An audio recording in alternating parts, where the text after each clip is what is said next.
Bonjour à tous et bienvenue dans cette nouvelle vidéo, cette nouvelle critique. Aujourd'hui on va parler d'un de mes coups de cœur de cette dernière semaine de cinéma. C'est Antoinette dans les Cévennes de Caroline Vignal en tant que réalisatrice et scénariste, avec Laure Calamy, Benjamin Laverne et Olivia Cott dans les rôles principaux, mais c'est surtout Laure Calamy qui est la personnage principale de tout ce film. Ça raconte l'histoire de Antoinette, maîtresse de Benjamin Laverne, qui souhaite partir en vacances avec son mec, sauf que elle, pour le mec c'est la maîtresse, sauf que le mec en dernière minute se voit partir en vacances avec sa vraie femme dans les Cévennes avec sa fille pour faire le chemin je sais pas ça s'appelle comment, le chemin d'un mec qui a fait le chemin à l'époque.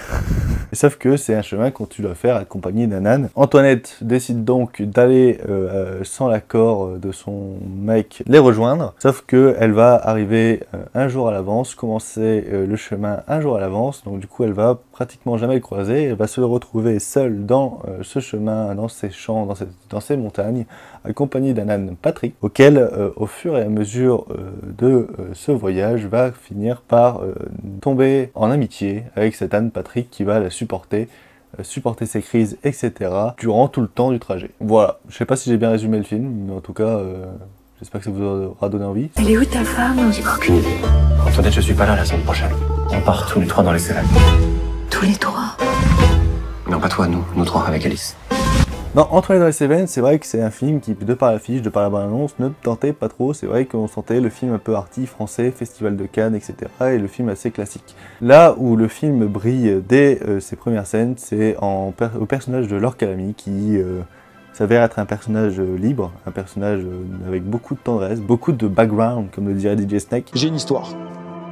J'ai un background. Et ça, on le voit dès les premières scènes où elle décide, lors d'une kermesse de l'école, de faire chanter une chanson assez osée, directement en message pour son mec Benjamin Laverne. On va le voir dans cette scène-là qui est assez forte déjà en message et déjà pour poser un contexte assez phénoménal pour le reste du récit. Et là où le film brille surtout, c'est vraiment au talent d'actrice de Laure Calamy qui va allier texte écrit et improvisation, notamment tous les passages où elle va péter un câble contre son âne, tout comme lui raconter des histoires pour que son âne avance. Si tu racontes pas d'histoire, l'âne n'avance pas, il va pas bouger et il va faire sa petite tête de blasé qui va être hyper drôle. Parce que là où on pourrait croire à un film plutôt classique, c'est vrai que Antoinette dans les Cévennes s'avère être un film, une comédie vraiment phénoménale pour t'attirer le rire de manière presque instantanée. Parce que là où Laure Calamy brille, on a aussi un Benjamin Laverne qui est totalement à contre-courant de ce qu'on peut voir dans le film en lui-même, parce que Laure Calamy est toute excentrique et émotionnelle.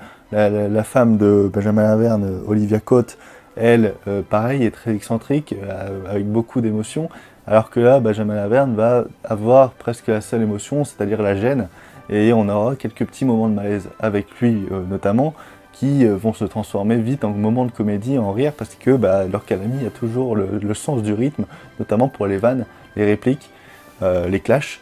Du coup, on va passer à 1h37 de film à rigoler, à être touché, à être des fois très ému parce qu'il y a des moments de cinéma, des moments de captation d'émotions qui sont très communicatives.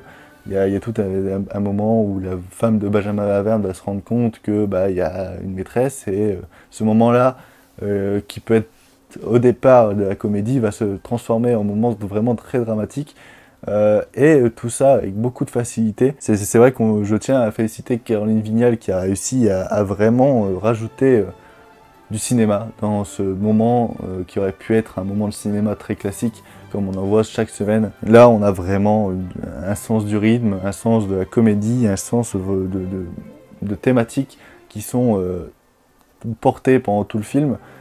Ça n'empêche pas aussi au personnage de Laure Calamy des fois d'exploser, des fois d'exploser l'écran, d'exploser envers d'autres personnages qui font partie notamment du voyage.